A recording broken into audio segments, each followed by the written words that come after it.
বন্যায় ভেঙেছে গ্রাম পঞ্চায়েতের তৈরি নদী পারাপারের একমাত্র কাঠের সেতুর একাংশ। তা এখনও মেরামত করা হয়নি। ভাঙা সেতুর পাশেই ঝুঁকি নিয়ে চলছে নৌকা পারাপার। চাষের মরশুমে চরম দুর্ভোগে পড়েছেন কৃষকরা। এটা ব্রিজ দুটোর জন্য এবং রাস্তার সহ 4.5 কিলোমিটার রাস্তার জন্য আমরা 1980 সাল থেকে চেষ্টা করে যাচ্ছি, কিন্তু 3বার এবার গভর্নমেন্ট থেকে এস্টিমেট হয়েছে ব্রিজের জন্য, কিন্তু আজ পর্যন্ত কিছুই অগ্রগতি হয়নি। ওই চিঠি চালাচালি হয়েছে বাস। এইবারে লাস্ট আমরা এটা 11 সালে একবার করলাম, করার পরে সেটা একবার এস্টিমেট একটা হওয়ার পরে সে দীর্ঘদিনের 5-7 বছর পরে রইল। আবার 16 সালে আবার আমরা ওটাকে রিওপেন করলাম, করে এটাকে আমরা আবার রিভাইজ এস্টিমেট করলাম, মানে ভ্যালুয়েশন তো বেড়ে যাচ্ছে, আবার রিভাইজ এস্টিমেট গভর্নমেন্ট অর্ডার দিল, রিভাইজ এস্টিমেট হলো। এবং এই রাস্তাটি আমাদের অত্যন্ত জরুরি এবং এখানে 40-50টি গ্রাম উপকৃত হবে।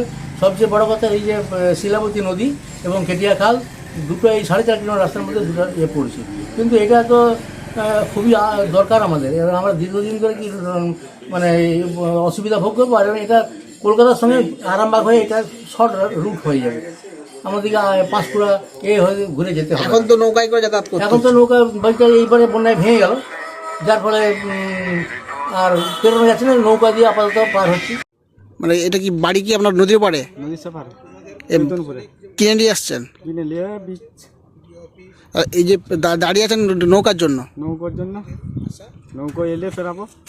মানে অন্য কোনো রাস্তা নেই যাতায়াত? আবার অন্য রাস্তা এখন 5 কিলোমিটার ঘুরতে হবে, 5-7 কিলোমিটার। এখন তো চাষের মরশুম, তাহলে তো অনেকটা অসুবিধা হয় আমাদের। হ্যাঁ, অসুবিধা তো বটেই। এই যে আলু বীজ সার সবই পার করা হচ্ছে নৌকো দিয়ে, এক বস্তা করে। বেশি লোড দিলে তো আবার রিস্ক আছে। না, 2 বস্তা করে তো নৌকোয় চাপাতেও দিবেনি, 1 বস্তা করে ছাড়া 2 বস্তা চাপাতে দেবে। এতে তো আপনাদের ভোগান্তি। আর কি করবো, উপায় কিছু আছে কি? কতদিন দেখে আসছেন? এইটা সমস্যা তো দীর্ঘদিন আমার জন্মগতই হয়ে আছে। এই সমস্যার কোনো সমাধান হয়নি। ওই দেশের মানুষ বাস টাস আদায় করে হচ্ছে, আবার আমাদের অঞ্চল থেকেও করছে, আবার ওই ভেঙে যাচ্ছে, বন্যায় আসলেই বন্যায়তে ভেঙে যাচ্ছে।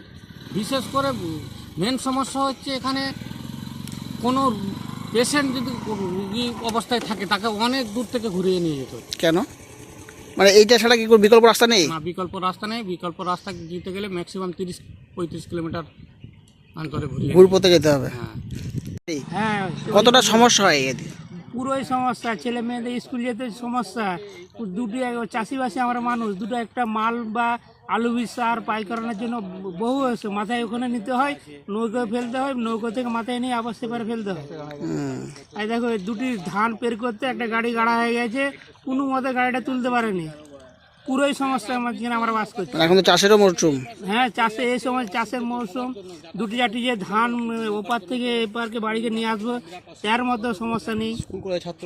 স্কুল করে ভগবন্তপুরে বড় হাই স্কুলে। কতদিন ধরে দেখছেন এই সমস্যাটা ভোগ করছেন? সমস্যাটা আমার জন্ম থেকে দেখছি। জানা গিয়েছে, দীর্ঘ 45 বছর ধরে বিভিন্ন দফতরে পাকা ব্রিজের দাবিতে নিবেদন জানিয়েও আজও অধরা রয়েছে ব্রিজের নির্মাণ কাজ। জমি অধিগ্রহণের জন্য 4 বছর আগে চিঠি দেওয়া হয়েছিল, কিন্তু অবশেষে সেই চিঠি ব্লক প্রশাসনের হাতে আসতেই জমি অধিগ্রহণ সংক্রান্ত বৈঠক করা হয়েছে। দেখুন, এই কাঠের সেতু শিলাবতীর উপরে এটা গ্রাম পঞ্চায়েতের তরফ থেকে তৈরি করে দেওয়া হয়েছে এবং বন্যা তো কারো হাতে নেই, বন্যা তো একটা প্রাকৃতিক ব্যাপার। তো বন্যার জলে বা বন্যার সময় কিন্তু এই কাঠের ব্রিজ প্রত্যেক বছরই ভেঙে যায় এবং প্রত্যেক বছরই কিন্তু আমরা গ্রাম পঞ্চায়েতের তরফ থেকে আমরা এই রিপেয়ারিং করে দিই। এই বছর বন্যার ফলে নদীতে জল ছিল, ওই জন্য আমরা রিপেয়ারিং করতে পারিনি।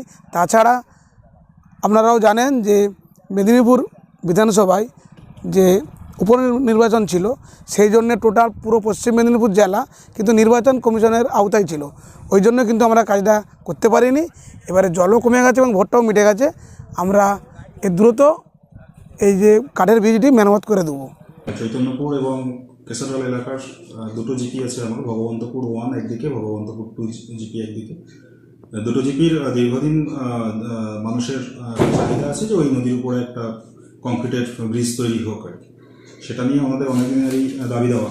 তো সেইটা আমরা খুব তাড়াতাড়ি জেলা প্রশাসন একটা চিঠি করেছেন, কিছুদিন আগে একটা চিঠি করেছেন যে ওখানে সার্ভে করে পিডব্লিউডি রোডস আছেন, ল্যান্ড অ্যাকুইজিশন আছে, বিডিও চন্দ্রকোনা 2 আছে, বিএলএলআরও আছে, আর এডিএসআর চন্দ্রকোনা সবাইকে নিয়ে একটা চিঠি করেছেন, সার্ভের কাজটা শুরু করতে বলেছেন।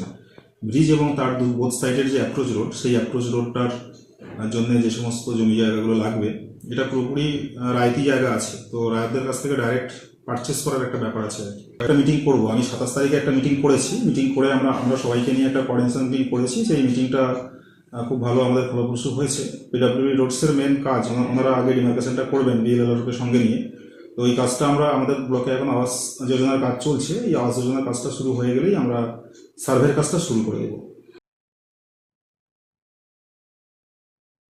ব্রিজ নির্মাণের জন্য তৎপর হোক প্রশাসন, এমনটাই দাবি জানিয়েছেন এলাকাবাসীরা। পশ্চিম মেদিনীপুর থেকে নিজস্ব প্রতিনিধির রিপোর্ট, এএনএম নিউজ। আরও খবরের আপডেট পেতে সাবস্ক্রাইব করুন আমাদের ইউটিউব চ্যানেলটি আর বেল আইকনে ক্লিক করুন নোটিফিকেশনস পেতে।